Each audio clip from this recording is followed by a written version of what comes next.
জানি না তিনি কোথায় গিয়েছেন। ওকে, তাহলে কি বলতে পারি আমরা? ইংরেজিটি হবে don't know where he went. Okay, good morning to all. আশা করি প্রত্যেকে ভালো আছেন। আজও বেশ কয়েকটি সেন্টেন্স নিয়ে আলোচনা করব। আশা করি এগুলো আপনাদের জন্য অবশ্যই হেল্পফুল হবে। তাহলে আমরা ভিডিওটি শুরু করি। আমি বিশ্বাস করি যে তিনি সৎ। কি বলতে পারি ইংরেজিতে? I believe that he is honest. Okay, মিথ্যাবাদীকে কেউ বিশ্বাস করে না। কি বলতে পারি? No one believes a liar. Okay, আমার বন্ধু ফ্রি ফায়ার খেলা ছেড়ে দিয়েছে। My friend has stopped playing free fire. Okay, এখানে দেখুন হ্যাজ স্টপড লিখেছি, মানে জাস্ট ছেড়ে দিয়েছে। Okay, present perfect tense. শিক্ষা ছাড়া কেউ উন্নতি করতে পারে না। None can prosper without education. Okay, সে জোরে হাঁটতে পারে না। He can not walk fast. সকাল থেকে মুষলধারে বৃষ্টি হচ্ছে। ইংরেজিটি লিখেছি it has been raining like cats and dogs in the morning. Exactly এটা হলো প্রেজেন্ট পারফেক্ট কন্টিনিউয়াস টেন্স। সকাল থেকে শুরু হয়েছে, এখনও পর্যন্ত বৃষ্টি হচ্ছে, এই জন্য ইট হ্যাজ বিন রেইনিং লিখেছি। আর ক্যাটস অ্যান্ড ডগস মানে হলো ফ্রেজ, এখানে মুষলধারে বৃষ্টি হওয়া। ওকে, তাহলে এই জন্য আমি লিখেছি it has been raining like cats and dogs in the morning. সে গতকাল চিঠিটি লিখেছিল। কি লিখেছি ইংরেজিটি? He rode the letter yesterday. গতকাল মানে অবশ্যই পাস্টকে বোঝাচ্ছে, ওই জন্য রাইটের প্রেজেন্ট ফর্ম লিখেছি কি রোড, আর ইয়েস্টারডে মানে গতকাল বোঝাচ্ছে, ওই জন্য এটা হলো পাস্ট ইনডিফিনাইট টেন্স। ওকে, ভারত দীর্ঘজীবী হোক, এটা হচ্ছে উইশ, মানে মনের ইচ্ছা প্রকাশ করা হচ্ছে। ইংরেজিটি লিখেছি মে ইন্ডিয়া লিভ লং। ওকে, এটা অপটেটিভ সেন্টেন্স। শীতল একটি চাকরি খুঁজছে। আচ্ছা, ইংরেজিটি লিখেছি Shital is looking for a job.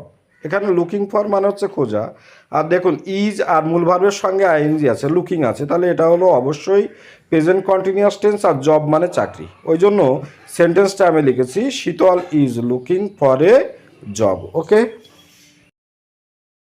তোমার মাথা খাটাও। কি লিখেছি ইংরেজিটি?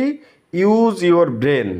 ব্রেন মানে হচ্ছে মাথা বা মস্তিষ্ক। ওকে, ইউজ অবশ্যই প্রেজেন্ট ইনডিফিনাইট টেন্স, এখানে উপদেশ দেওয়ামূলক বোঝাচ্ছে, ইম্পারেটিভ সেন্টেন্স। ওকে, গাছ লাগাও জীবন বাঁচাও।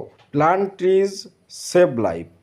এক্স্যাক্টলি এটা হলো একটা স্লোগান, যেটা আমরা বলে থাকি যে পৃথিবীকে বা মানুষকে যদি বাঁচাতে হয়, জীবনকে যদি বাঁচাতে হয়, তাহলে আমরা কি বলি? যে গাছ লাগাও জীবন বাঁচাও।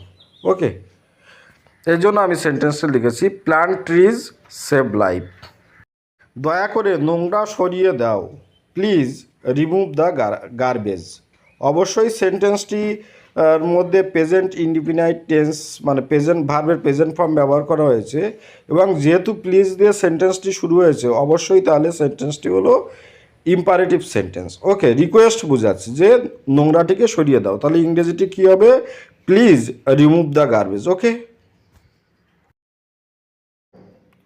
তুমি নির্দোষ। ইউ আর গিল্টিলেস। গিল্টিলেস মানে হচ্ছে গিল্ট মানে হচ্ছে দোষী, এখানে যেহেতু নির্দোষ মানে গিল্টি নেই, লোকটার কোনো অপরাধ নেই, এই জন্য লিখেছি ইউ আর গিল্টিলেস, অবশ্যই প্রেজেন্ট ইনডিফিনাইট টেন্স। ওকে, দয়া করে খুচরো দিন। দেখবেন বাজার টাজার করতে গেলে দোকানদার বলে, যদি ওনার কোনো অসুবিধা থাকে তাহলে বলে খুচরো দেবেন দাদা। হ্যাঁ, তাহলে আমরা ইংরেজিটি কী বলতে পারি? Please give change. ওকে, ঈশ্বর মঙ্গলময় মানে কি? ভগবান হচ্ছে করুণার সাগর, দয়ার সাগর, তাহলে ইংরেজিটি কি লিখেছি? God is graceful. ওকে, এখানে গড মানে হচ্ছে ভগবান, আর গ্রেসফুল মানে হচ্ছে কি? মঙ্গলময় বা দয়ার সাগর। ওকে, সে হয় একটি বোকা মেয়ে। হি ইজ এ ডাল গার্ল। ডাল মানে হচ্ছে বোকা, মানে কোনো রকম বুদ্ধি নেই, দ্যাট ইজ আই রাইট, এই জন্য আমি লিখেছি কি শি ইজ আ ডাল গার্ল। ওকে, বেশি খেও না, অবশ্যই ইম্পারেটিভ সেন্টেন্স, এখানে পরামর্শ দেওয়া হচ্ছে বা উপদেশ দেওয়া হচ্ছে যে বেশি খেও না, তোমার ক্ষতি হতে পারে, তাহলে কি লিখেছি ইংরেজিটি? ডোন্ট ইট মাস। ওকে, ইট মানে খাওয়া, আর ডোন্ট মানে হচ্ছে ডু নটের শর্ট ফর্ম। ওকে, তাহলে ভিডিওটি আজকের মতো এখানে শেষ করলাম। আশা করি এগুলো আপনাদের জন্য একটু হলেও হেল্পফুল হবে। আপনাদের দিনটি শুভ হোক, ভালো থাকবেন সবাই। Have a good day.